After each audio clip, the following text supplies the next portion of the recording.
Get your films on with the Blurgs. Once an idea has taken hold of the brain, it's almost impossible to eradicate. Unpacking movies has never been more spot on, woke, fire, and just plain lit. They are lit all the time. So if you're unsure whether or not to plop down some cash for a film, check out the Blurgs. When a man with a 45 meets a man with a rifle, the man with a pistol is a dead man. Brondo's got what plants crave. It's got electrolyte. You really only need to hang mean bastards. But mean bastards, you need to hang. Don't say you weren't warned. Ridiculous. Here's Brandon and Jeff.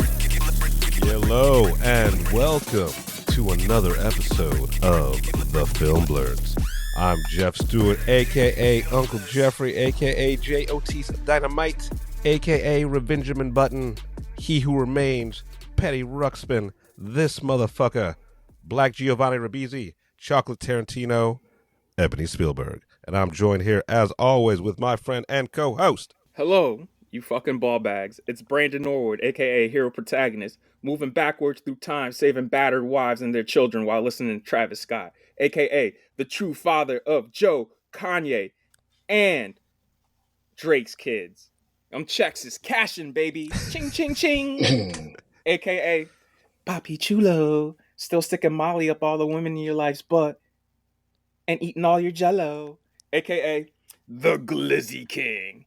Extra sloppy, extra meaty. A.k.a. Mr. Krusty. I go crazy, crazy, crazy for that Krusty. A.k.a. the Lethal Protector. These are the memories we have. These are the memories we love. Eddie, don't forget me. AKA, my biggest pet peeve is sports because I don't like seeing grown men sweat on each other. AKA, I want a Subaru Outback with mad strippers in the back giving shape-ups. AKA, Rough McGruff. AKA, D's nuts. And AKA, B-Wood, the Mob Deeb. Call me your messiah. And we are joined here today with filmmaker, cinephile, and friend of the show, Jamaal Green. Why don't you give yourself an introduction, man? Oh, what's up, everybody? I appreciate y'all having me. Y'all had such great introductions, and I'm up here, and I'm just like, I'm just Jamaal, the fat dude. And how y'all doing? No, man.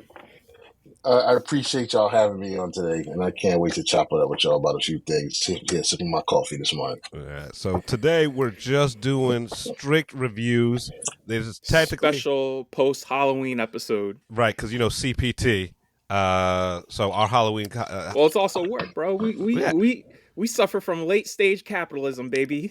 It's the latest stage.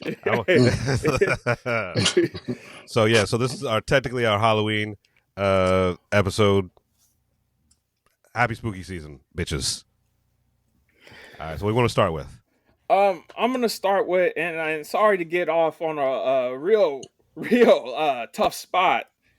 But it's a good documentary. It needs to be told.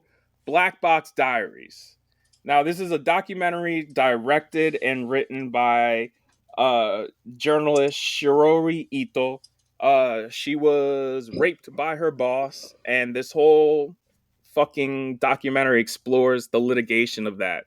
And, because Japan's fucked up, this shit's kind of fucked up. Like, it has a lot of fucking turns in this motherfucker.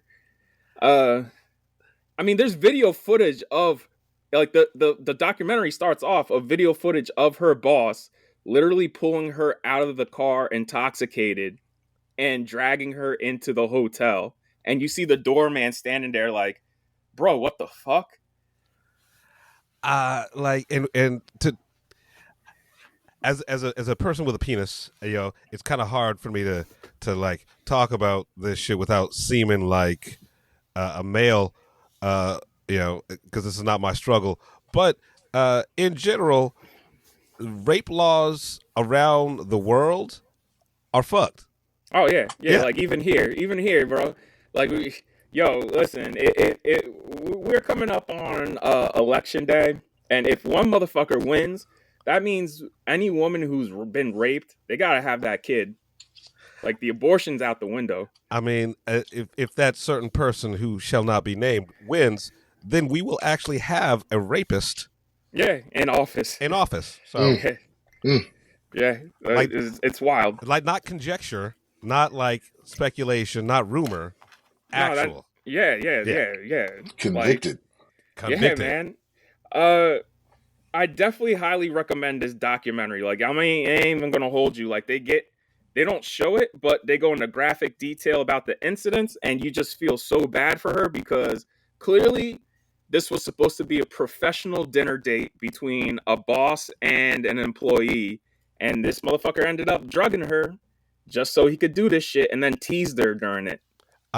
So there's actually a case going on right now in the city that we live in with exactly that same thing happening. Positions of power, man. Yeah. As someone who has people working under him, I can't imagine doing that because I'm like, yo, this job and managing people is stressful enough. Also, I don't need to get laid that hard to drug and rape a bitch. I mean, or use my power to fucking fuck one of my employees. Like, beyond the fact that rape is just a horrible crime and despicable and all that shit, don't fuck up the money. Yeah, that too, man. Right? Don't shit where you eat. Don't fuck up the money. Right? Because I'm getting paid a good portion of money at my current job, and I'm just like, yo, listen, I just, at the end of the day, I don't even want to touch y'all. I just want to go to fuck home. Right, like I am paid to be surrounded by you people. Yes, this is not a choice. We're not friends. Exactly. I tolerate you. We're not friends. We're coworkers. Yeah. So yeah, man. Black Box Diaries. Yeah, highly recommend it. I can't imagine how they went about compiling this because they had over 100 hours of footage. And like, just like the documentary filmmakers probably are processing some trauma going through this. Oh, like, yeah, you see it in real time. Yeah, for sure. Right? You see it in real time. But like, just like everyone who works for social media, whose their job is to actually scan for the horrible shit, right? Like, oh, yeah, they say people last 2 months. Like, right. Facebook has a high rollover. They say every 2 months they have to hire new people because of the shit that they got to pull off that site. Yeah, so yeah, man. Because all the bullshit that you see on your feed, that is tame compared to the shit that they're kicking off. Yeah, man. I've seen a lot of porn on Facebook. I was like, yo, where the fuck is this coming from? Yeah. So like porn, like just violent shit. Yes, yeah, some real vile shit. Like the internet is that sounds like Twitter, right? Oh yeah, Twitter. I saw some anime shit that somebody drew. I'm like, why would you draw this? This is disgusting. Like, I don't know what type of gratification do you get from drawing this, bro? Look, I'm never gonna yuck anyone's yum unless it's illegal. But also, don't put it out there. Yeah, mutilated clitoris. Nope, that's fine. I'm good. I was like, why would you draw that? Because mommy didn't give him enough hugs. Clearly. Not to give it away, but like eventually, what brings this case to a close is the fucking testimony from the doorman. Because the doorman, like, homie was just disgusted all around. But Japanese government is trying hard to suppress this shit, and it was like one small journalist versus a whole institution. Yeah. So that's pretty much how everything rolls when it comes to cases with sexual assault. Yeah, and this dude was he was so hooked in because he was a journalist himself. Her boss. The prime minister of Japan was like one of his best friends. So that's another reason why it took so long and shit. Yeah.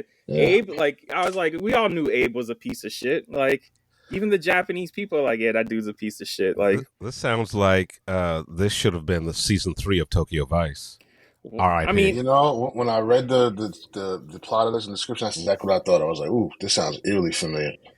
I mean, I'm gonna be real with you. The Wind Rises, what was supposed to be Miyazaki's quote unquote last film about the dude building the Japanese warplanes, Abe tried to suppress that movie too, and it's just like, damn it, like,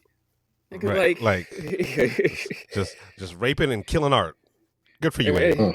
Real piece of shit. Like, yo, listen, Miyazaki understands the war machine and all the fucked up shit his country did, and like he's one of the, outside of Kurosawa, it's like him and Kurosawa are like the two top artists in Japan, and he's just like stifling one of the most legendary animators of all time. You know, yeah, just because you can. Because you can. All right, well, let's move on. Real quick, I want to talk about Saturday Night because I revisited this. And I'm mad y'all motherfuckers didn't go see this shit. It's still funny. It's still good. Still fast paced. Like, everybody across the board just kills it. Like, I haven't seen it yet, and I've been trying to go. But here's the thing. I bet this movie is better than the last 4 seasons of the actual show. I would say it's just as good as some of the best episodes, because when SNL hits, it hits. But the problem is you only get 1 or 2 hitters a season. Right, exactly. And I know, like, the episode that's going to air tonight, that's going to be a hitter. It's going to be a hitter. Right. And then you're going to get the Christmas. Next week's episode too, because Bill Burr's hosting, and it's going to be right after the election. Yeah. Oh shit! Yeah. And so, yeah. And I think their Christmas episode is always a hitter. And then when we come back from Christmas break, either that one or the one after is a hitter. Well, I mean, the Christmas episode is always a hitter because it's the joke trade episode. Well, it's also they don't give a fuck. So they put all their shit where they're like, oh, we can get away with it because it's Christmas time. Let's just keep Sarah Sherman off. And who's that chick who did that song? Jane Wickline. Yeah, like keep them Nepo off. Baby. Yeah, Nepo let's keep baby. them off. Yeah, that's fucked up that Lauren fired Chloe Trost. I was like, bro, she was much funnier than 2 of the new people that you got. And honestly, they didn't even give her a chance to grow. No, they didn't. Right? Like, they straight up didn't. I think she was maybe in 4 skits that season. Yeah, I mean, when Jenny Slate was on for her season, at least she was in it enough to make an impact that when she got fired, she still had a fucking career afterwards. Like, Chloe Trost, I felt bad. I'm like, damn, bro, like, she's like, even she said, like, yo, I got depressed. And then Molly Kearney, who left, Molly had to, like, you know, help her out and be like, yo, let's go do some comedy shows. I'll help you get back into stand-up. Like, your career's not done. Right. Like, damn, that's rough. I mean, look, getting fired from SNL, you still got fired from SNL. Like, you made it to SNL. So, that's like, true, because Robert Downey Jr. was on for a season, Eddie Murphy was on for a season, and like, there's people who've gotten fired who are now like some of the biggest stars on earth. Right. So, like, getting fired from SNL is just as big an honor as, you know, being on SNL. That's right. And I hear how hard it is to do the show, and that's what I love about the movie. It shows how hard it is to do the show. So I get why people are like, after maybe 2 or 3 years, like, yeah, I don't want to do this anymore. Right. And I'm like, yeah, bro, that's like you work, man. Yeah, man, yeah. Like week after week to work on an episode, and then you get like what 4 or 5 hours of sleep, right? Trying to crunch out like the funniest sketches, and then you got to you start at 100, and then you got to pare it down to like what 20. Right. And then 10 make it to air. Yeah. So like it is when a member of the SNL, it comes out they have a coke problem. It's like, yeah, of course you do. Like, how are you supposed to work? Right? You need the fuel. Right. Yeah, man. Yeah, man. Like, yo, if I was at SNL, I like y'all thought I'm bad now. I'd be super bad. Like, you just see me. Like my assistant would be coming to me with joint after joint, cup of coffee after coffee, alcohol after alcohol. You see me switching between alcohol and coffee while inhaling joints. Like, hell yeah. I mean, that's the only way I could work in that setting. I would be covered in so much coke residue. I'd be like Ashy Larry. Right? From like, I think it's funny because both of our eyes would be red for different reasons. Right. You'd be jittery, and I'd just be anxious walking around drinking coffee, smoking fucking mad joints Like, with come on, alcohol. let's make some comedy. Let's go. I'd be like, Jeff, you gotta chill the fuck out right now. You gotta chill the fuck out. You see me do a whole joint in one drag. You see me. Excuse me, I gotta go to the bathroom again. Yeah, you go do that. Bring me the bucket. Oh, you be George Carlin and Jim Belushi. Oh man. Yeah. Oh shit. All right, but yeah, let's move on. Let's talk about Justice League: Crisis on Infinite Earths Part 3. Ugh. Do we have to? This whole enterprise sucked. I have never I couldn't make it past the first part 1, which was boring as fuck. Yeah. So and you saw Part 2, right? I think I saw part 2. I think I remember you talking about Part 2 because I saw Part 2. Like I part 2 was on, but I kept on looking at it. It's like I don't understand what's going on, but also I don't care what's going on.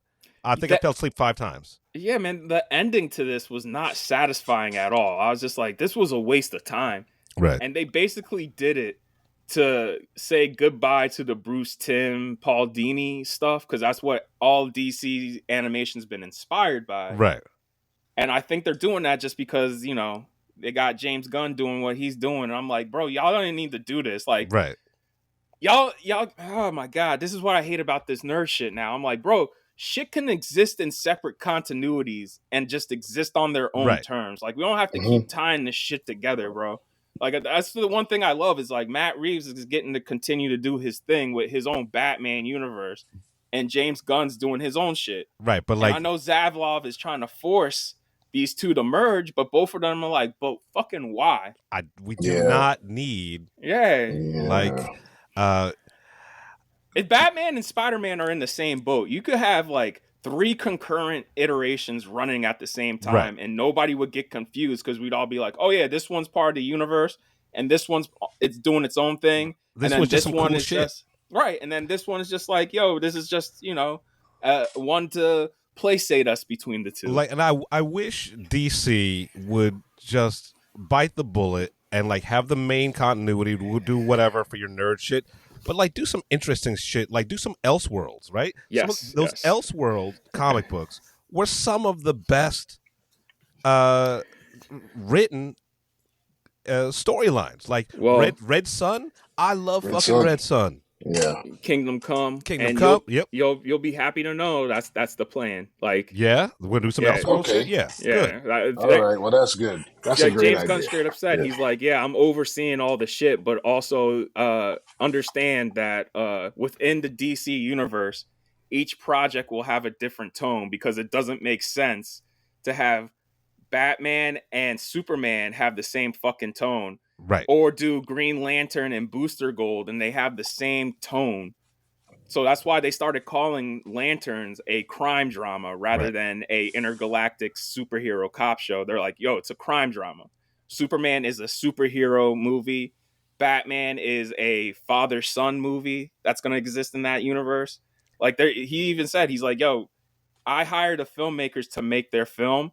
It'll be one cohesive whole. I'm sure there'll be little Easter eggs so this all connects together. But first and foremost, the movies have to work on their own as movies, as varying different movies. And I'm just like, see, you need to be running Marvel because that's what Kevin don't understand, bro. I mean, honestly, like, DC has some of the most interesting offshoots, right? Like, I would love to see a Bloodlines, either a TV show or series of movies. I don't know if you remember Bloodlines, but that's when like these alien parasites, right, come and just start fucking sucking like the life force out of citizens and superheroes alike. And some people developed superpowers through that, and some people just fucking died. Right? Yeah. I mean, the one thing I think everybody needs to understand when making these shared universes is like what James Gunn said. Like, some characters you just got to be true to the character. Right. Batman can be R-rated. Superman cannot. Right. Fucking Lanterns can be R-rated. PG-13 R, yeah. Mm-hmm. Right? Yeah. Fucking Supergirl maybe not. Maybe she could be a little harder than Superman because that's the nature of her character. Right. But anything over a PG-13 is a no-no. You know what I'm saying? Like, yo, some shit's gonna be for kids and some shit's gonna be strictly for adults. Like, we just gotta understand that. And I don't like, especially also, within DC. You know, DC has the layout to have these really hardcore adult graphic novel type films, and they have the perfect characters and the perfect villains to do shit like that. And then, Superman's supposed to be sunshine and roses. He's supposed to be antithesis of that. You know what I mean? Like there's a lane for that. He literally has a fucking super dog, right? Yeah. Like, you can't, like, a motherfucker who has a dog can't be dark and gritty. I'm sorry. I mean, like, John Wick. Look, John Wick, that's it. Batman can too. Like, you could have an R-rated Batman movie and put Ace in there. Easy. Right. Okay. Ace don't need to be in the costume, bro. He's just a dog. Right.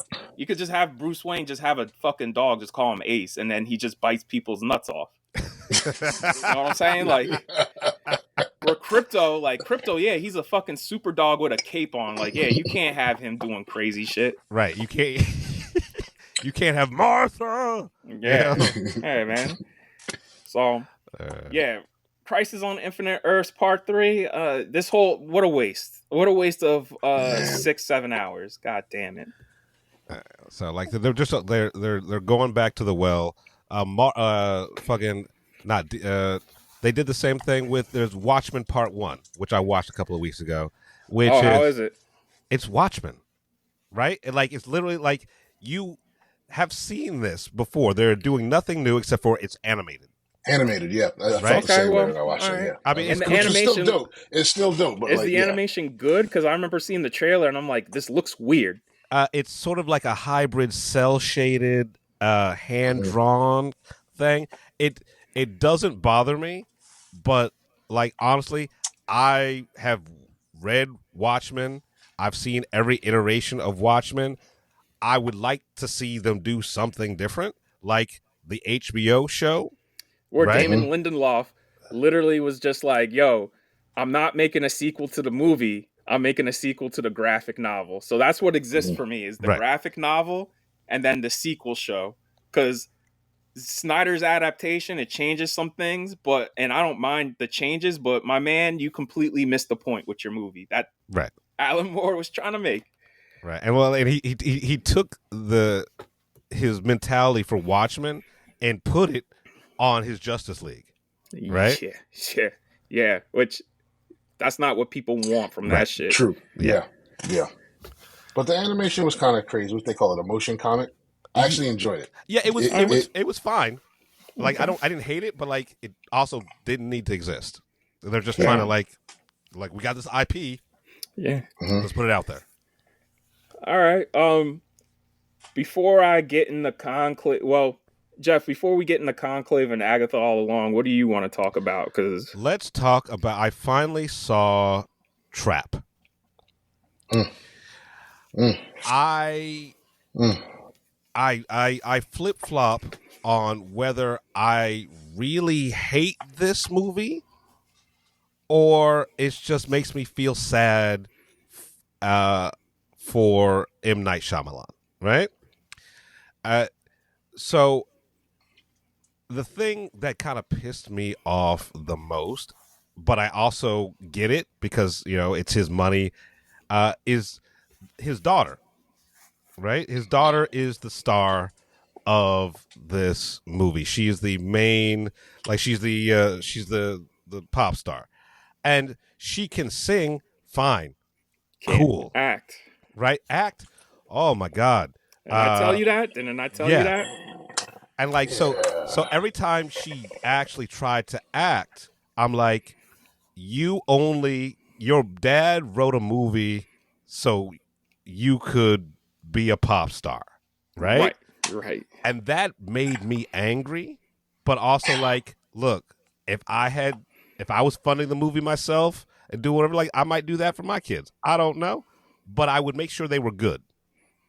Right? I would like the music. Well, also maybe don't involve her in the plot in the last 20 minutes. And it's just M. Night Shyamalan doesn't know how the world or anything works. So we find out about the trap, blah, blah, blah, blah, blah, bullshit. Then we find out the daughter knew about like this whole entire plan, and that the FBI is actually fucking involving her in the investigation in general, right? Like they're giving her updates like she's part of the squad.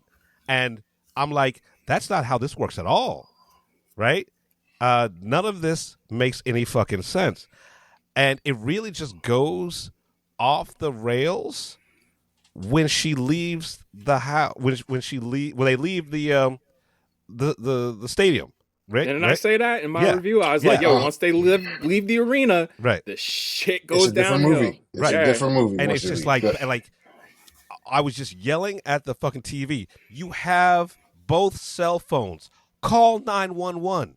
Like, why are you trying to live stream? Right, hey, fam. Right. I'm in some trouble. Yeah. Right? Like, you could have done fucking both at the same time. You had two fucking phones. Hello, 911. By the way, I'm in the house with a serial killer. Hey, fam. Look for Why don't you Scooby-Doo this motherfucker and find him? Like, what the fuck?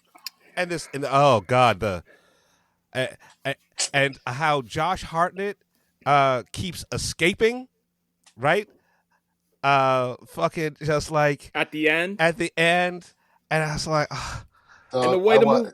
Go ahead, Jamal. Yeah, go ahead. No, I was like, so I agree with everything y'all are saying, and I love M. Night Shyamalan. I give him a chance for everything. You know what I mean? So I wanted to root for this movie, and they had me all through the arena. I was like, I was forgiven. Josh Hartnett going in and out of the inner workings of the arena. Right? My man got he got him some donuts and coffee from the back during the SWAT team meeting. He just walked up. You know why? Because if you white, it's all right. All right.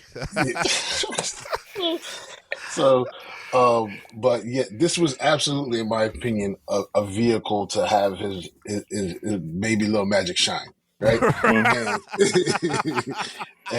And I ain't mad at that. I would do the same thing. Go for it. You know what I mean? If I had the ability to do that, why not? Right. So, but I get it, but make it good. You make sure your daughter can actually act. Right. And I think she got pushed into a position where she probably shouldn't have been. And it felt like right. And it's almost like he was like, "We're gonna do this." She was like, "Dad, no, we're gonna do this. We're gonna do this." Right. So anyway, it felt like the movie was him trying to sell her mixtape the whole time. And no. But they had me. I was with it all up until they left the arena. Yeah. And then that movie had about 19 points where it could have ended after the arena. Right. Yes. Because I was just like 19 endings, man. Yeah, because the way it ends, I was just like, bitch, we could have ended this 20 minutes earlier then if that's how it was going to end. Right. And let me ask y'all this now. Now that everybody's seen it and it's been out, it's on HBO Max, so I don't mind saying this. It's crazy to me to escape the arena. He just goes up to her and is just like, hey, I'm the killer. You have to help me get out of here. I'm going to kill this kid. And I'm just like, bro, you used the perfect excuse earlier, which is my daughter has leukemia. Like, he could have went up to her and like, yo, her leukemia is like acting wild. Can you like fast track us out of this arena? Right. I was just like, why didn't he like, as soon as that happened in the movie, the first time I saw it, I was like, why didn't he just use the leukemia excuse to get the fuck out of there? Man, there were a part million different ways he could have gotten out of there. He could have gotten out of there. Yeah. Right? I mean, he was able to sneak behind the things and get him a Franco, whatever he wanted. He couldn't get up. He's pretty much the Phantom of the Opera, just like haunting the back. Just like slipping in and out. They giving this nigga free T-shirts. Right? Yo, my favorite part of the movie, yo, is where homie comes out of the trap door and starts rapping, and he's just like, "Hey, you want to see what's down there?" Yeah. And her daughter's looking at him like, "The fuck?" Yep. She's like, "Dad, are you like the way she says, Dad, are you okay?" Like she basically was like, "Dad, are you doing drugs?" And then I love how when the trapdoor closes, you just see him staring at it like he's about to cry. I was like, yo.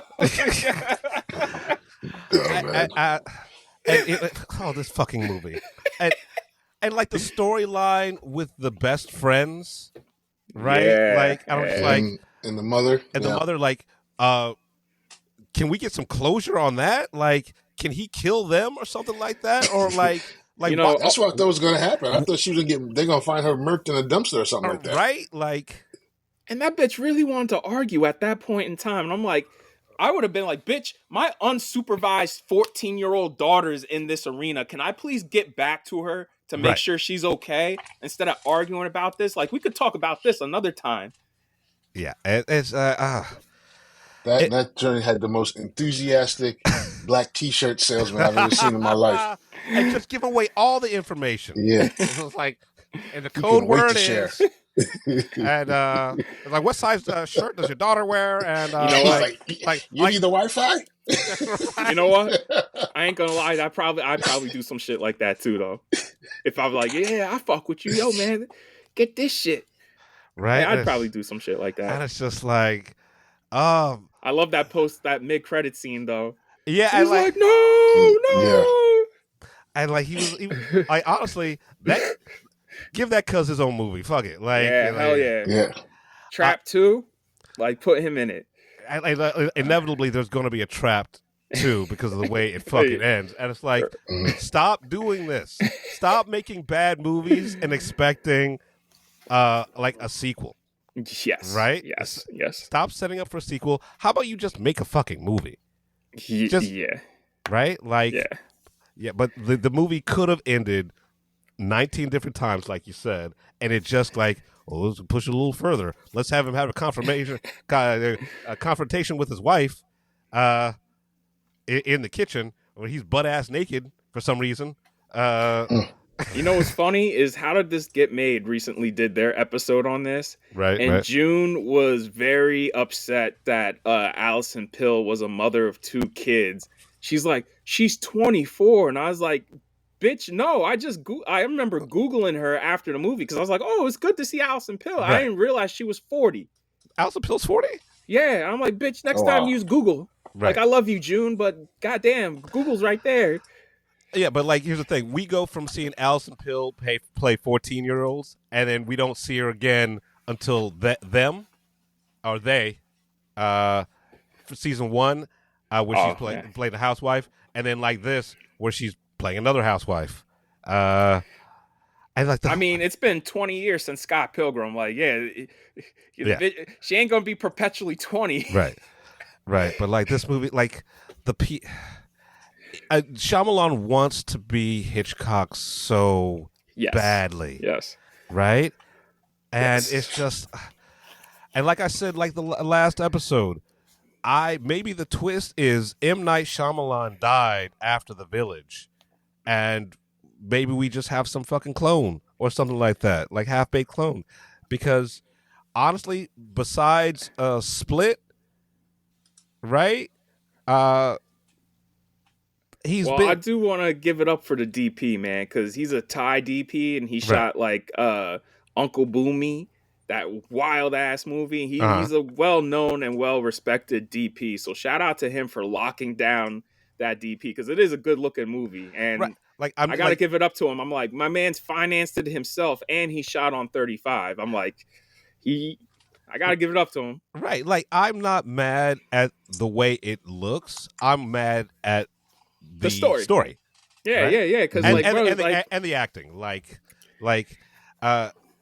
some of the acting was so bad it made Josh Hartnett seem like he was also bad, right? When he's not, because I think he's the best thing about this fucking movie. Like he's carrying the film, but like M. Night is like he stacks these movies with people, real people, and himself who can't act, right?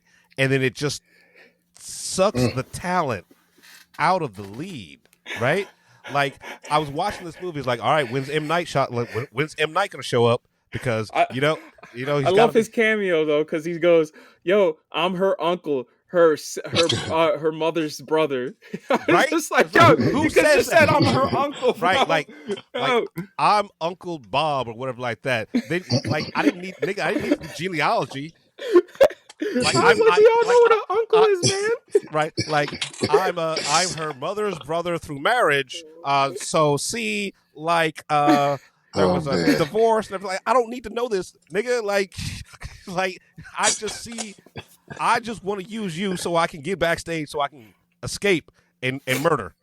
Like, the only thing people I think are going too hard on is when he pushes the bitch down the staircase. Because I'm like, bro, again, in Philadelphia and New York, you see so much shit after the fact. Just and keep also moving. people, and keep people like, why is she drunk at a pop show? And I'm like, nigga, I get drunk going to the movies. You don't need, people don't need an excuse to get fucked up. You give them any excuse, they gonna get fucked up. People get fucked up at jazz concerts, man. Like she was drunk from the parking lot because you know those beers. Yep. Like, look, I went to something this week. They tried to charge me $16 for a Bud Light. It was like, go fuck yourself. Yeah, hell no, hell like, no. Oh yeah, I'm drinking in the parking lot, motherfucker. Like, hell yeah, you don't know. Maybe she might have took a hit of Molly because you're at a pop show. And that is an elaborate show. And I've never done Molly, but I imagine that shit is crazy at a pop show where you're just dancing and the lights are going off and shit. Like, niggas coming out the fucking floor. I mean, like, that chick falling down the stairs is actually the most believable thing in that fucking movie. How did nobody see her? Please. Right? Yeah. How did nobody see her get pushed down the stairs? I don't know, motherfucker. It's called being in a busy area and you worried about yourself. Like, I'm trying to keep myself on 2 feet and not fall over, right? Yeah, bitch. Or you worried about this $18 hamburger I'm about to pay for. Right, exactly. Like, don't drop that shit. Don't drop that shit. I'm going to eat every onion. I'm going to stick my pinky finger, get some of that cheese. Because they ate at Shake Shack in that arena. And I'm like, yo, Shake Shack is expensive outside an arena. So you know that motherfucker was $18. Right. Fuck. Yeah, I'm going to hit up Shake Shack later today. Fuck that. So, yeah. Trapped, like I said, I wanted it to be fucking good. And honestly, I wanted it to just like be, can we make the whole entire thing in the fucking arena?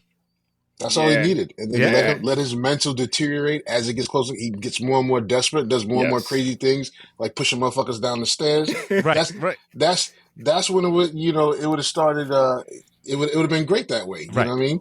Yeah, he started, So, that wasn't this movie, though. Like, that's not Shyamalan. Yeah. Maybe he'll do something good eventually. I don't know.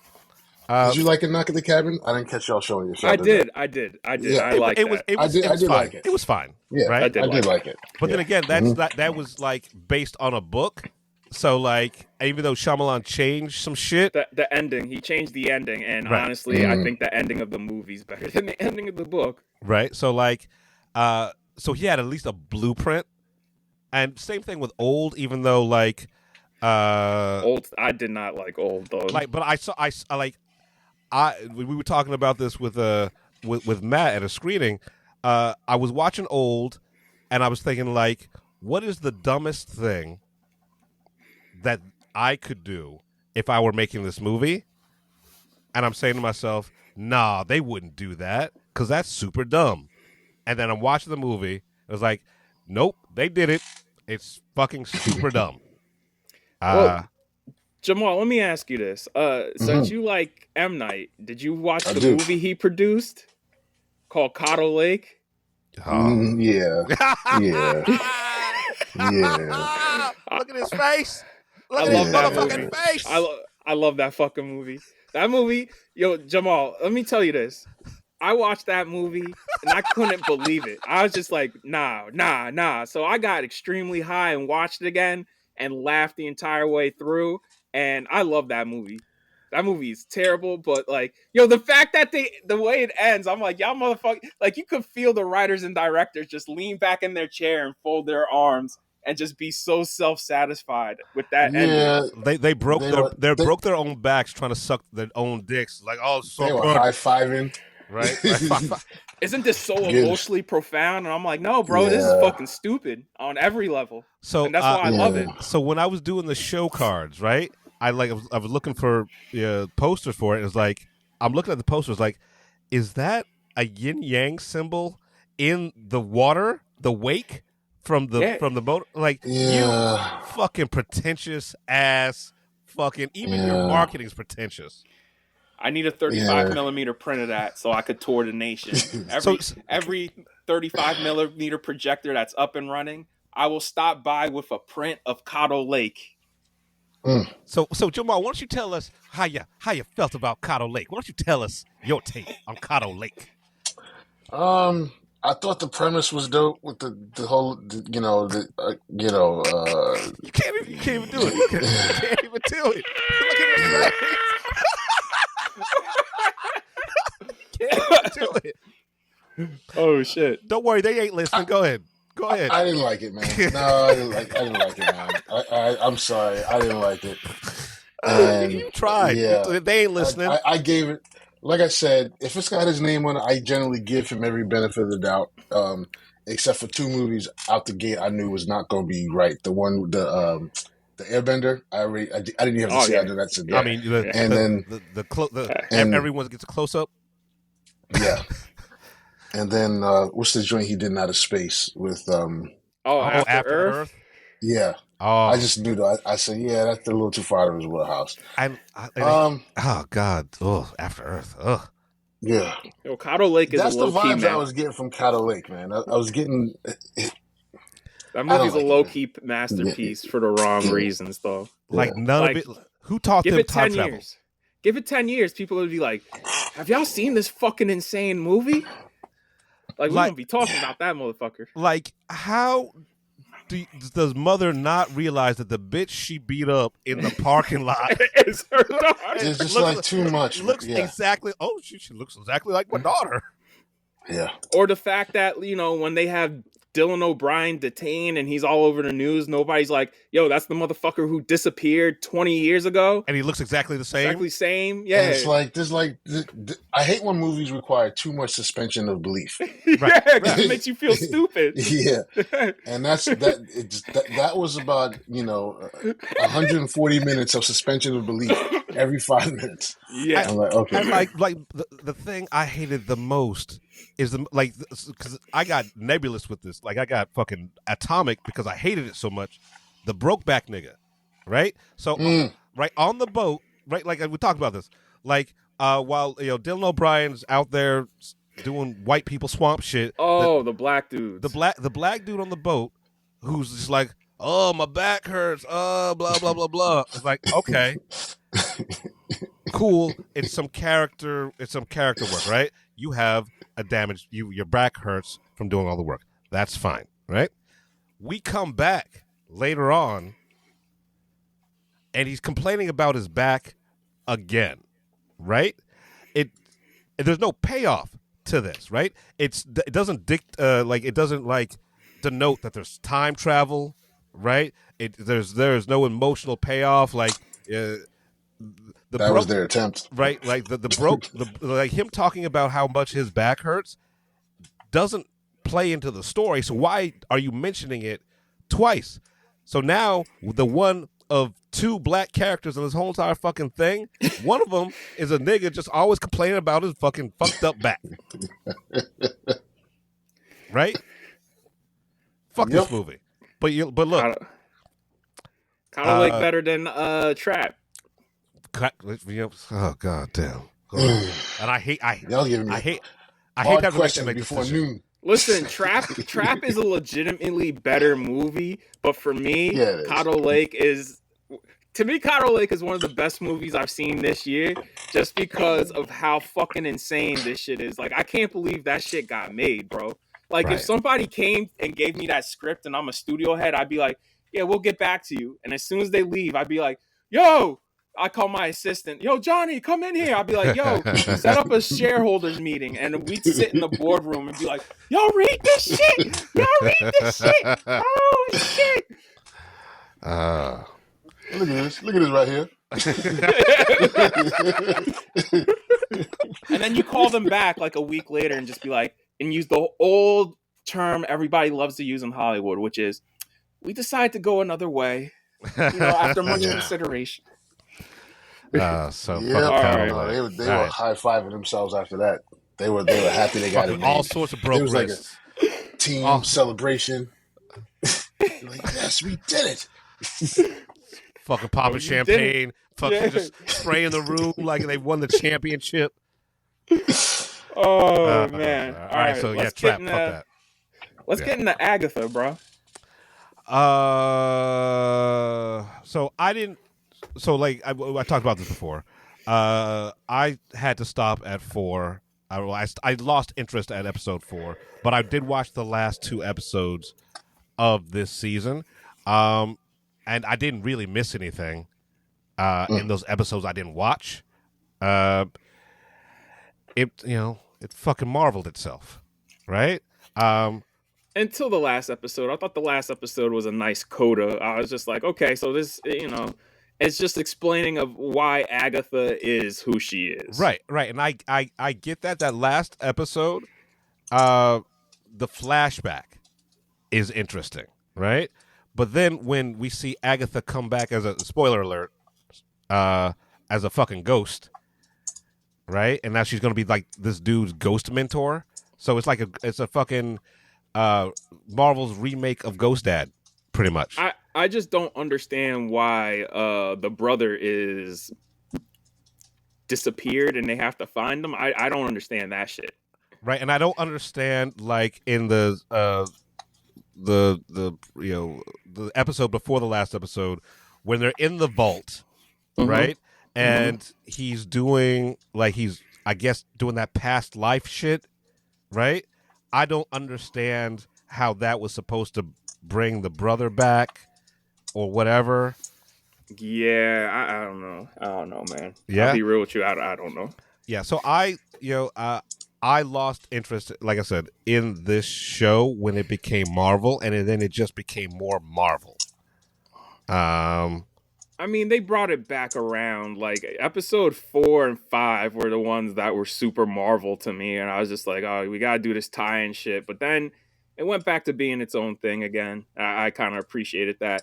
I hate this open-ended shit. I was like, this was supposed to be a mini series, and really, it's like a first season. Right. And Disney also has to stop doing this, where they advertise these Star Wars and Marvel shows. They're like, hey, they're miniseries. And then it's like, no, bitch, this is a first season. Right. Like, exactly. a miniseries has a fucking ending, man. Right. Like, this is Falcon and the Winter Soldier is a fucking miniseries. Yeah. So like Agatha all along is season 1 because they literally walk into a white light talking about to go find let's go find the brother. I mean, come on, because like we still got to deal with White Vision, which is coming in a couple of years, right? And we still gotta deal with this shit, and they're gonna bring back Wanda somehow, some way, even though they keep saying she's gone. Like they're like, look, if you brought back Robert Downey Jr. as fucking Dr. Doom, anything's fucking possible. Man, but like it's fucking lame. Like of all the Marvels, like I don't hate Agatha all along as a series, right? I just it lost steam for me. They had a chance to do something better, and they didn't. They didn't. Yeah. They just straight up didn't. That's why I like keep my fingers crossed, man, because once Penguin ends, Doom Prophecy premieres, and I'm like, yo, y'all better not fuck this up, bro, because like Dune about to be nominated for like multiple Academy Awards this year. So like this is 6 episodes. So I really hope they don't fuck this shit up, man, especially since this has changed hands so many times. I mean, look, in HBO we trust, right? Like, I mean, it did go from a Max original to a HBO original now because they spent too much money. They're like, yeah, this got to air on HBO. Right.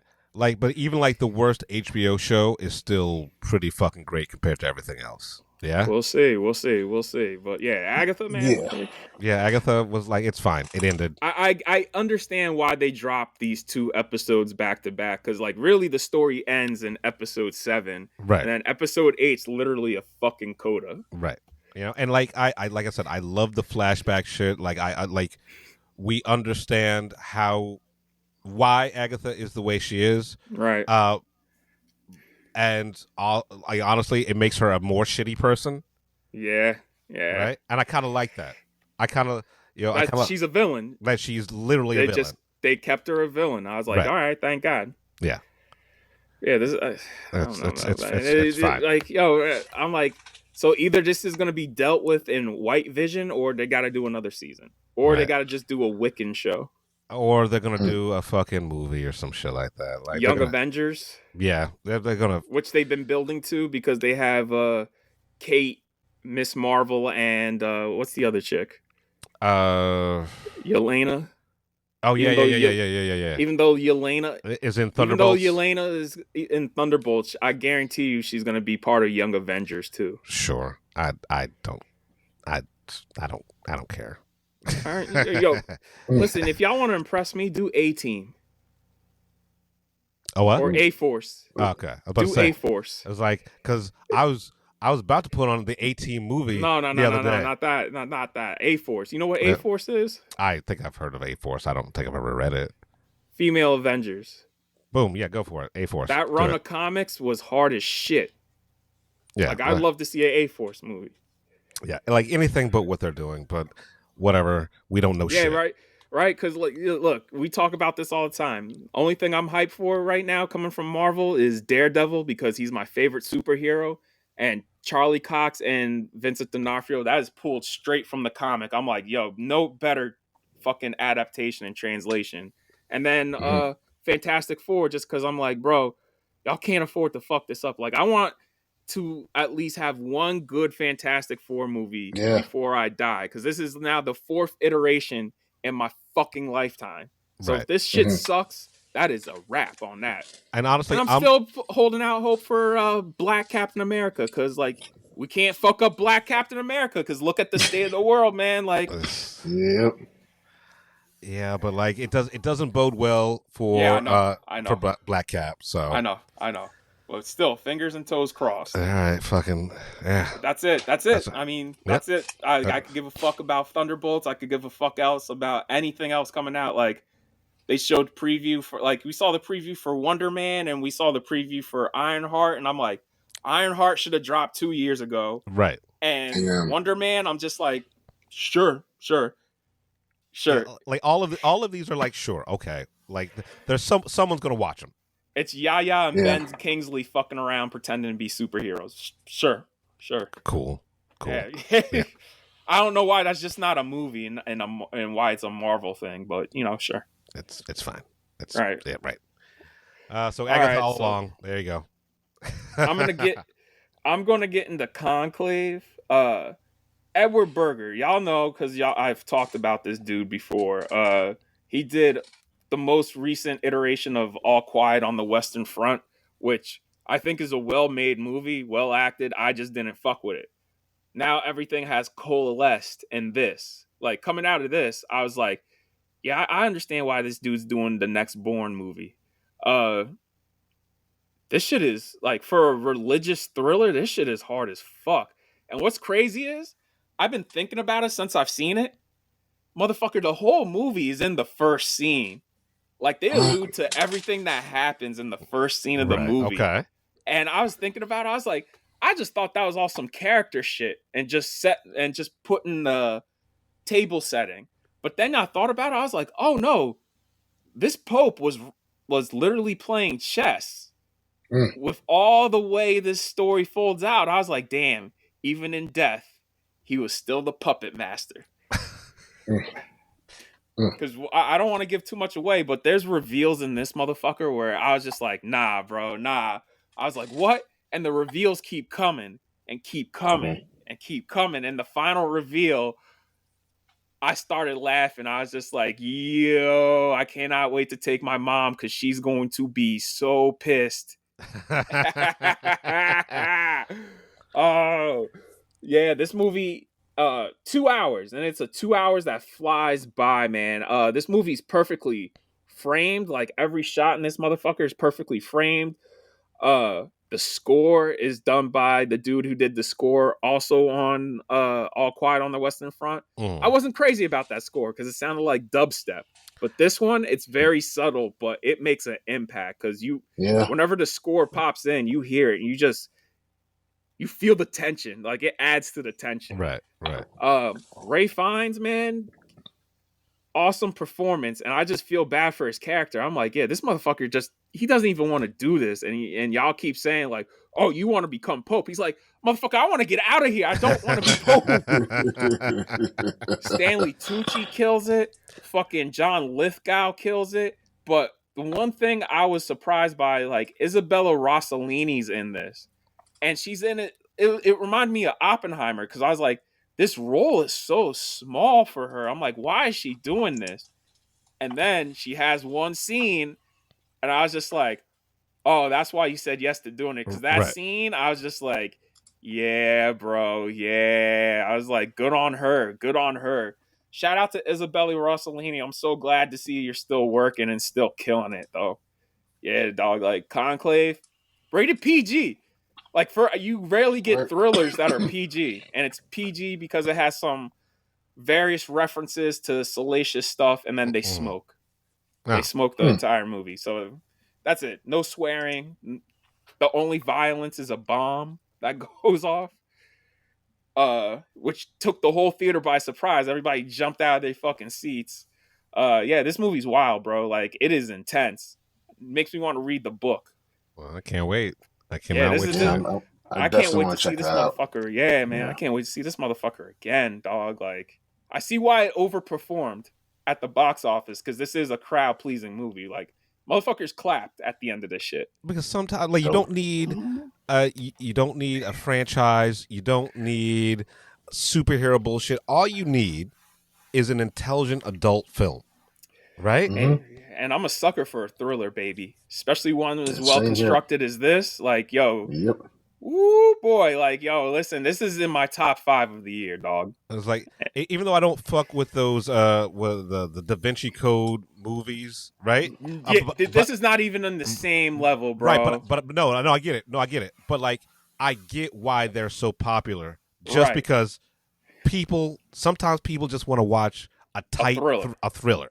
Right, and those are blockbuster thrillers, because the books are blockbusters. But this shit here, dog, those Robert Langdon movies wish they could be half as good as these motherfuckers, because these shits, I was just like, and those movies have much more action than this movie, because this movie takes place in corridors and rooms where people are just talking, and sometimes that's the most thrilling shit. Yeah, it's just it's like the machinations behind the scenes, and just like House of the Dragon, right? Like, the best parts of that show are like the political fucking intrigue shit. Oh yeah, I mean, there's politics and everything, because that's the one thing Ray Fiennes said. He's like, yo, we gotta sort this shit out, because this is the most powerful position in the world. I'm like, it is true. The Pope holds more power than any president. Than any president, any dictator, because, like, Christianity is literally the biggest religion in the world, and if you become the leader of Christianity, nigga, you run the entire world. Like, the Pope right now could declare holy war on anyone he wants, and like motherfuckers would pick up swords. Yes, like not even guns. He's like, we got to do old school swords. And here's the thing, like, what's crazy about this movie is it matches the political climate of right now, because they're all afraid, because there's this one motherfucker who's a piece of shit. He's like, we need an Italian Pope. We need to take things back to the way they were, and they're just like, this motherfucker is going to do 60 years of progress if he wins. And you just feel that tension throughout the movie. You're just like, oh, fuck, man. White people are always, white men are always talking about, like, oh, the way it used to be. It's like, it wasn't good for most of us back in the day, right? Like, yeah. Man, I'll tell you what else I love before I move on. The tracking shots. Because in the tracking shots, bro, the camera follows Ray Fiennes, and Ray Fiennes, even when he's moving and turning quarters, is perfectly in the middle of the fucking frame. Oh, I love an intricately composed frame. And that's every frame of this motherfucking movie. Yeah, okay. Yo, I'm definitely seeing this again, hopefully next weekend, but, like, damn. I see why once it premiered at Toronto, everybody's like, yeah, dog, this is going to be nominated across the board. Because I walked out this motherfucker, I'm like, this is top 5. Like, holy shit. All right. I'm going to be watching it this week. Yeah. All right. So let's get into why Jamal's here. Like, let's talk about The Witch. I'm gonna fall back because y'all hear me suck off Robert Eggers all the time on this show. So, especially Jeff, this was your first time seing it. So yeah, Jeff. Go for it. All right. Go so, full disclosure, yeah, like I said, I have never seen The Witch. I'd heard of it. I knew about Black Peter. Blah blah blah blah blah blah. Some people ruined the ending. I was amazed by this fucking film. Right, amazed and mesmerized by it. For one thing, I'm so glad I waited to see this not only on the big screen but in IMAX, right? Because the sound design in this is amazing, and like all of the scares came from sound, right? It didn't come really well paced editing. But the whole entire movie is just impending dread, right? Mm-hmm. It's like you feel it. Yeah, like it feels evil. Right. You're sticky with it. Yeah. And like I've never heard anyone complain about the Old English. You guys told me about that. But the Old English is fine, right? People complain about how this is boring. It's not boring. It's deliberate. There's a fucking difference, right? It's shot beautifully. Right, and any special effects that were used in it, if there were any kind of CG in it, you can't tell. It looks practical, right? And the shit, like the shot of when the witch takes off, for the way it's shot, it's smartly designed. At the beginning? At the beginning. It's smart. It is smart. It's artistic. It's smartly shot. And it's fucking simple and believable. You don't need CGI. You don't need all this shit if you just come at your scenes creatively. Right? And with intent and purpose. Right? And the movie is sexy in a way I'm not comfortable with, right? Like Anya Taylor-Joy, right? Was she supposed to be playing 14? It's her first movie, man. Right, it's her first movie. So she's 14 in it. And like the way the camera is focused on her face, right? You start feeling weirdly attracted to this 14-year-old, right? And it's just like even that made me uncomfortable, right? And even the way her brother is looking at her. Oh yeah, because the camera is always on her tits because it's the point of view of her brother, right? And it's just like, this is making me uncomfortable, but it's designed to make me uncomfortable. Right. It's not. The movie's not leering at her. It's the character that's leering at her. Right. But that makes me even more uncomfortable because, like, I'm in his position is like, I mean, yeah, I get it. Right? There's no other females around. Yeah, okay. Little pervert. Yeah, but no, it's a great fucking film. And it's celebrated by cinephiles, but this movie this should be celebrated by horror fans as well.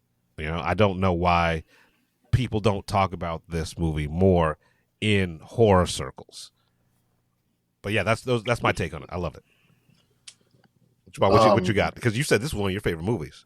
This is one of my favorite movies. This is I've watched this movie countless times. Seeing it again, seeing it on IMAX, it's like watching it over again for the first time. And I don't know if they set out to do this, but this movie was fucking made for IMAX. The way this was shot. I forgot who the DP is. I think it's like Yaron Blotch or something like that. Yep. But the way this movie, the shots, this movie was shot much bigger than it is. You know what I mean? So some of those scenes in the woods and those wide shots just came to life. and put you right there in IMAX. On top of it, imagine just being a writer director and coming out the gate, and this is your first film. For me, I'd be afraid to do anything else. Shout out to Eggers. Eggers keeps leveling up, but for me, I don't know if I'm that brave. I'd have been like, damn, you know what I mean? But this movie was so much scarier and had so much more dread, as you said, in IMAX than it did in regular format, because the sound design and seeing it that big, and the sound design and connecting it with the movement of the trees and everything else that was going on, it blew you away. You know what I mean? And like every time I watch it, it's like another movie where you pick up something else and I figure out how you find out something else about this film that makes it even more ingenious than you thought it was. You know what I mean? And shout out to whoever trained that goat. Because that motherfucking goat should have been nominated or something, because that goat was chilling. And if people have seen it right now, first of all, dopest name for a character in 10 years, Black Phillip is the name of the goat. And Black Phillip was almost black, because Black Phillip was side-eyeing the whole time. He was chilling, right? Black Phillip is it me, or is that goat side-eyeing people the whole time? You know what I mean? Chilling in the yard, just chilling a piece of straw, just, hey, what's up, nigga? Yeah, but anyway. And talking to them two little kids. Talk to them kids, yo. The way they had that goat was crazy. Trained, and then the whole thing with the goat and the twins, and every time I watched it, I just realized how more and more insane those kids were and what was going on, and how, like, basically this is a movie about bad parents, because those parents were gone, they were insane, and it makes you realize why they got kicked out the colony. You know what I mean? Because there's something wasn't right, and at first you watch and you're like, man, you start thinking about all the history you heard during like puritanical times where people were getting burned at the stake for being witches, and well, they was kind of right to kick those folks out, because you know what I mean, they had this goat and these kids were possessed. They got it, So, but just the direction, because those were fantastic child actors on top of it. Those kids freaked me out. The animal training for the goat was great. The way it was shot, and just shout out to Kate Dickey who played the mother, and she seems to be nursing in a lot of her things. She just nurses. That's part of her character now. It's part of her resume. I nurse on film, but with her and the crow. But no, this shit was scary as hell. I still give it an A+ in IMAX. If I could give it a higher rating, I would. It's just the way Eggers just plays with your, combining the visuals of this film on top of the acting and the psychology of it. It makes you uncomfortable from the start, and then it puts you in a time where it was wilderness in this country, and it had no identity. It's just, the country had no identity. It was just this family's out there just trying to survive, and they're starving, and the mother's nuts, and they lose a baby, and the devil's fucking with them. The devil's fucking with them, and again, like it's you're watching this, you're like, at no point did these parents think these two twins just doing this shit they were doing. They knew them kids wasn't right. You know what I mean? The whole time. So there's just so much going on, and it sucks the stuff in your face and the stuff that's just subtle. And Eggers is a master at horror, because the whole thing with the disappearance of the kid it was simple and fantastically done. That was fucking brilliant, how the baby Samuel got taken. It's fucking brilliant. If that's not terrible to say, that it's brilliant how somebody's kid got taken. You know what I mean? But it was so masterful, and to see it in that size up in your face is like, man. And I hope they're doing all his films on IMAX, or re-releasing them all on IMAX, because they deserve it. But yeah, The Witch. I can't say enough great things about The Witch, man. This is basically Alien Isolation as a movie, because playing that game is fucking terrifying, and this movie's just like that too, because you're like, yo, they are being stalked by two forces, the witch and the devil, and they are by themselves, like, and them two are working hand in hand. It's terrifying when you think like this whole thing was masterminded by the devil just because they dad was a dickhead and got them kicked out of the fucking colony. Right. Religion, also just religion, man. Rampant religion can be a bitch when you that fucking pious and shit like that. The scariest shit is if it's got a religious undertone to it, you automatically, step one, you've nailed already. You know what I mean? In terms of making it scary. But this whole family, yeah, oh man. Let me ask you, Jeff. The witch, the devil. Go ahead, Jeff. Go ahead. Wait, no. Finish your point, and then I'll ask Jeff a question. Another cool part for me is when the devil finally appears. That shit was dope. Wait. Which part? Because he appears before he really rears his head. He appears once. The end part. Okay, all right. Where she tells Black Phillip, talk to me. Yeah. And then Black Phillip starts talking like Sweet Daddy Williams from Good Times. Would thou like the taste of butter? Would thou like to live deliciously? I'm going to say that to a bitch. Be like, you want to live deliciously? You like the taste of butter? Yo, but Jeff, now that this was your first time seeing The Witch in IMAX, are you excited to see The Lighthouse in IMAX? I am, because full disclosure, I've never seen The Lighthouse either. Oh, Lord Jesus. Lord Jesus. Oh, man. Yeah. Okay. All right. Like my Eggers filmography is spotty, right? So like the movies that everyone always talks about, I haven't seen. Right? So but now you see why I've been sucking him off ever since we done this show. Yeah. No, 100%. Like after seeing The Witch in IMAX, I am like dumb excited to watch The Lighthouse in IMAX, right? With that sound and with that scale, and luckily I don't know anything about it, so like I'm like you in for a treat. Yeah, right? Bro, so like, bro.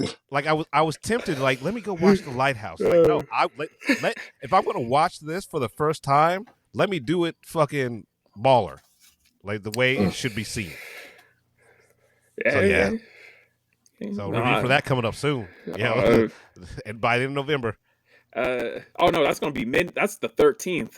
That's the 13th? Yeah, that'll be mid-November. It's Wednesday the 13th.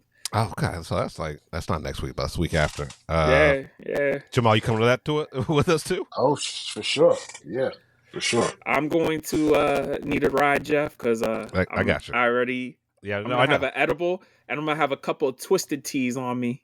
Oh yeah, no, we can come in. Like, I remember what movie did we come in? We had a fucking picnic, right? We literally snuck in a bottle of champagne. It was John Wick 3. I had champagne and breakfast bacon, egg, and cheeses on bagels. Yeah, I think we should just sneak in for Lighthouse. Just set up a picnic table, and like we each just bring like fucking charcuterie. All right, I'm gonna bring a backpack. I'm gonna have 4 fucking Twisted Teas in that motherfucker. Because some shits is like drinking juice until you hit the 3rd or 4th one, and then you're just like, oh, I fucked up. All right, so like you bring the Twisted Teas, I'll bring the charcuterie. Jamal, I'm gonna be like you gotta bring like Cole. I'm gonna be like Cole Hauser in Dazed and Confused, where he tries to get up and then he sits right back down. Good times. It's gonna be good times. Man. I'm glad y'all enjoyed it though. Like, yeah. Man. I mean, like, we say this on the show all the time. If you get a chance to watch a movie on the screen in a theater, fucking do it, because it hits different. Like, I feel bad for anyone who experienced The Witch on your TV, because it's not the same. That's why I'm like, yo, they need to design, man. Yeah, hell yeah. They need to really fucking stop fucking around and do Lawrence of Arabia in IMAX. Right. Like I'm tired of waiting. I'm like, bro, like somebody either get a fucking 70mm print or show that shit in IMAX. One of the two. Right. They'd make so much money off that motherfucker. All right. Yes, sir. All right. So last one. We're moving on to the big one. Heretic from what's these guys' name? There are Brian Woods and hold on, let's see what their name is. Motherfucker's name Yeah, let's pull it up. The two directors, Scott Beck and Brian Woods. For those of you who don't know, these are the two who wrote the first Quiet Place, and then everything else they've worked on has been you know what I'm saying? And I was really looking forward to this movie because that trailer, I was just like, this is fucking wild. And now watching it, I'm just like, oh, it continues there. Because we already reviewed a movie they wrote and directed earlier this year, and we fucking hated it. Well, which one was that? Or, I'm sorry, that was last year. Okay. Well, 65. 65, right? Yeah. Wait, the 65 million? Like the Yes, that dumb shit. Oh, that dumb shit. Oh, they wrote that? And directed it. And they wrote The Boogeyman, which we both weren't crazy about. How did they get this? How did they get well, I get how they got it, you know. I mean, the best thing they've done was A Quiet Place. Right. All right, so we went into this drunk, so cuz A24 got us drunk on this beforehand, gave us blueberry pie. This movie, it's very frustrating, right? Because it starts off amazingly. Yeah, right? the theological shit is the best part of the movie, right? Honestly, like I honestly would just rather have watched a theological argument between these parties. Right. Like I would rather watch Hugh Grant try to talk these Mormons out of being Mormon. Yes. Right? Yes. That's a better movie, right? Yes. Yeah. Because Hugh Grant fucking kills it in this movie. Evil Hugh Grant has been the best Hugh Grant, and it continues his run. Right. Yes, sir. Mad. I mean, come on, man. Cloud Atlas, this, Dungeons and Dragons, right? Paddington 2, yeah, The Gentleman he was evil in. Yeah. Like, yo, Paddington 2 is still one of the best movies of the 21st century, baby. Yeah, like you said, evil Hugh Grant, because you know, and he still has that effortless wit and charm, right? But like with a little bit of menace, right? You get why these girls didn't leave.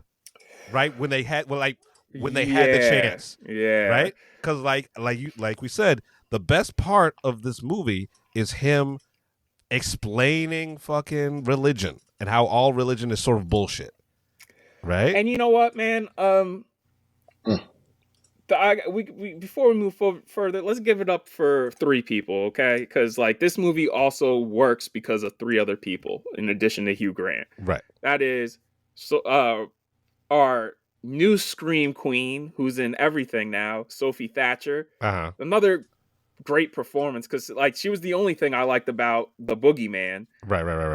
Another great performance, but really the star-making performance in this motherfucker is Chloe East. Like, I was just like, this girl is going to blow up. Like, holy shit! Like that is a excellent performance across the board. Right. They weren't. It felt like they weren't even acting. Right. They it was naturalistic. It was very natural. It was very like I felt for these girls. Right. I wanted to be their friends, even though they're fucking weird ass Mormon girls. Right. I would like the better parts of this movie are just the conversations, like when them sitting on that park bench in the beginning of the movie. Having a conversation, dying, right? Like, it's hilarious. It's like that's 2 friends having a fucking conversation, right?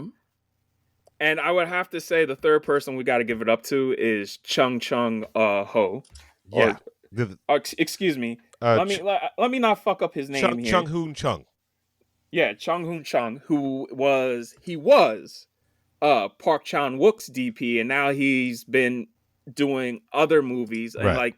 His work, like Last Night in Soho, the work in that is amazing. Mm-hmm. He's done a lot of great, like he did Wonka. He did Wonka, which I guess that is the only other movie that Hugh Grant wasn't evil in that he's done recently. I mean, but like the Oompa Loompas are kind of assholes, so like true.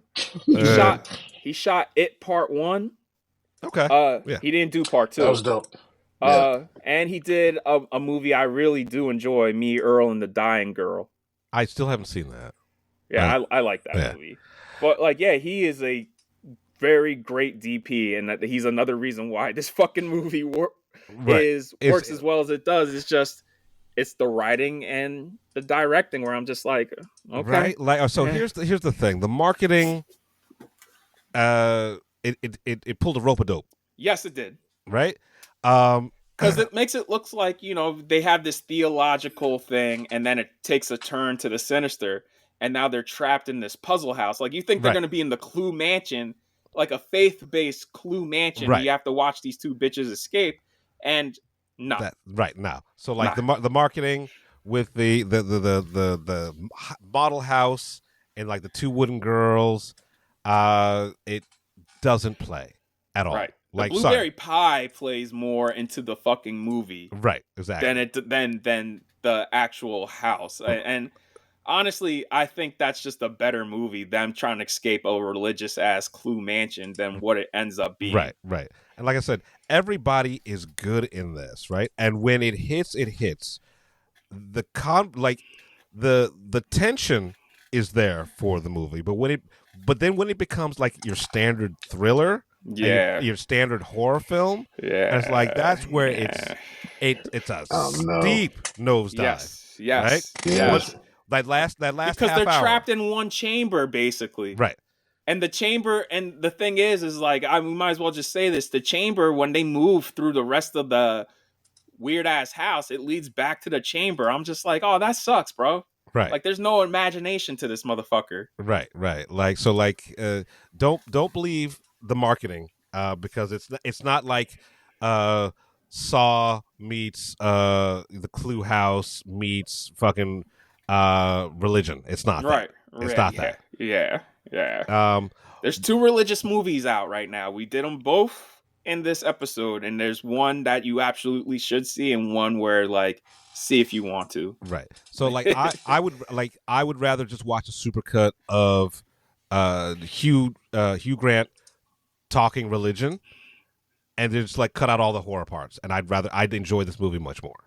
I walked away from this saying I hope these two girls. It's like when I walked out of Tenet, where I'm like, I hope to see John David and Robert Pattinson in a movie together again. Yeah. I hope walking out of this, I'm like, yeah, I hope to see Sophie and Chloe in a movie together again. Yeah, because like their chemistry is great. Yeah. And you know what? It's refreshing to see friendships. I think that's why I love Tenet, and why I like parts of this, because you very rarely get friendships like this in movies. You know what I'm saying? No, I get it 100%. I don't dislike Heretic, and like I love the first hour. But then when it starts becoming a horror movie, it's not a very good horror movie. Yeah, man. Even though it did get gnarly at one point. I mean, yeah, it got like just one part. That's it. I mean, there are some parts in that, second and third act that were kind of like that.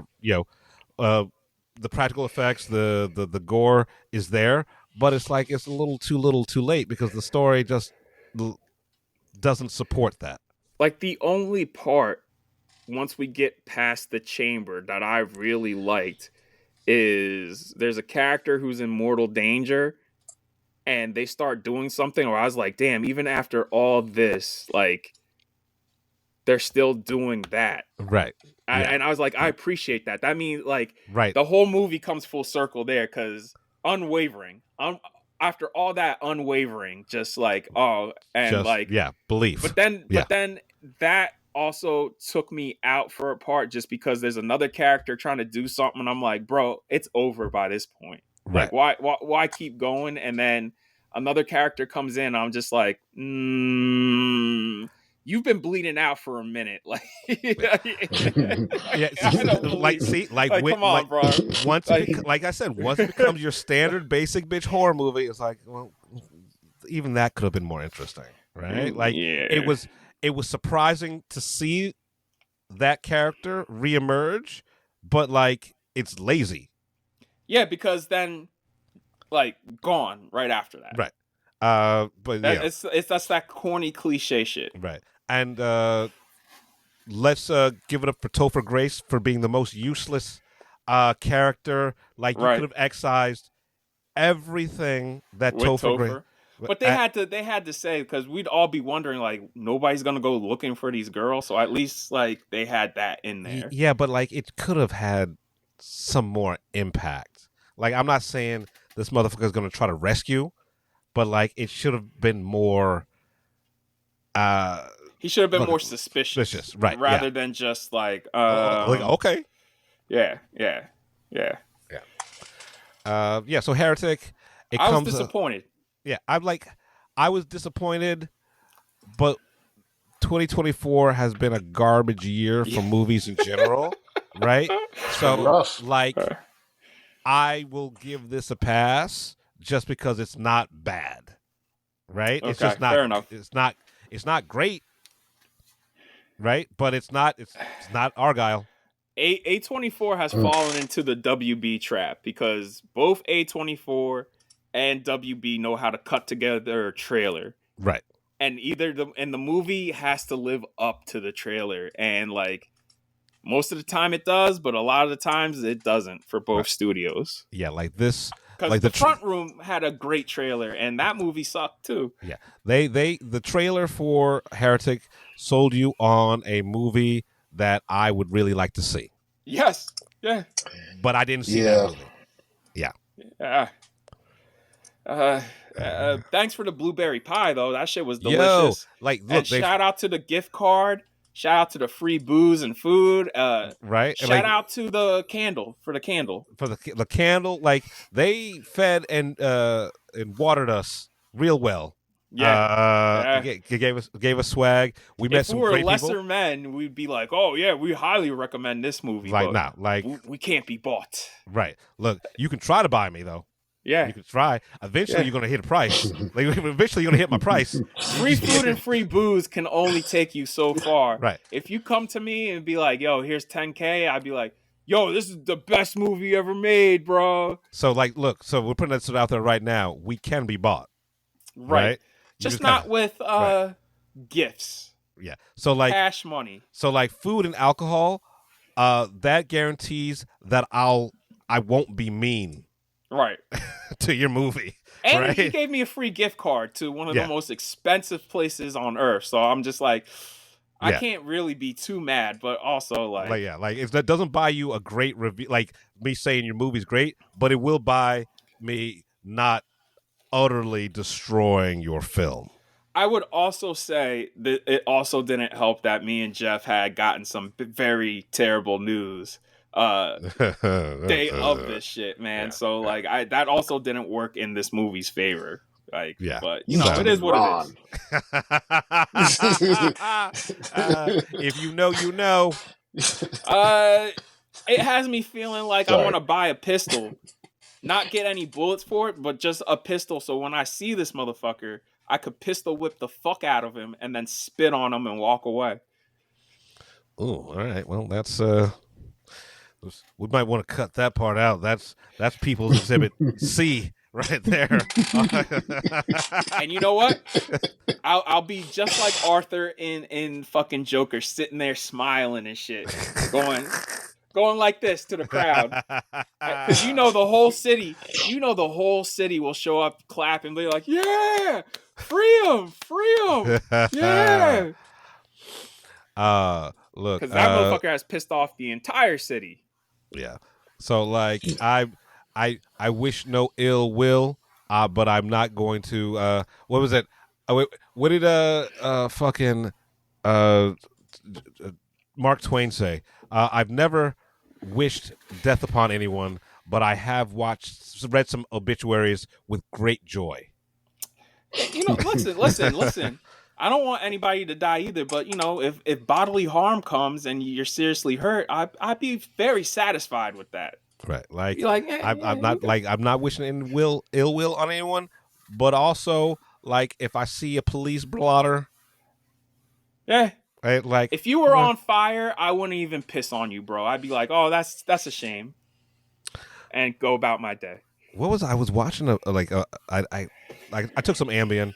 And I was watching a movie where some motherfucker was actually on fire, right? And they couldn't find anything to put him out with. It's like, why don't you just pee on him? Right? You have to have a full bladder. I'm talking like Austin Powers bladder, like after a night of drinking. I mean, we had that conversation. We had that conversation before we hopped on, man. Like that's not going to be a problem for men of a certain age. Yes, sir. So, I mean, a certain age is like, right, ready to, it's like a fire company. First time I ever drank is the first time I ever had an Austin Powers piss. Stood there for 5 minutes, holding up against the wall. I thought I was done. All right. Nope. Honestly, there's nothing better than that first pee when you started drinking and you've held it for a while. Yep. Yep. You feel your balls just shrink. All right. Like, it's relief. Oh my God. I want to take a piss right now. Yeah, hell yeah, me too. All right. That is the coolest, guys. That is episode 146. Yeah, wait, before 136 or 140. 140? Oh, no, my bad. Well, 137. 137. Or it might be, it was 137. All right. 137. Yeah. Jamal, before we go, you want to plug anything? Yo, man, no, I appreciate, I've been watching y'all for a while. I appreciate y'all having me on, you know what I mean?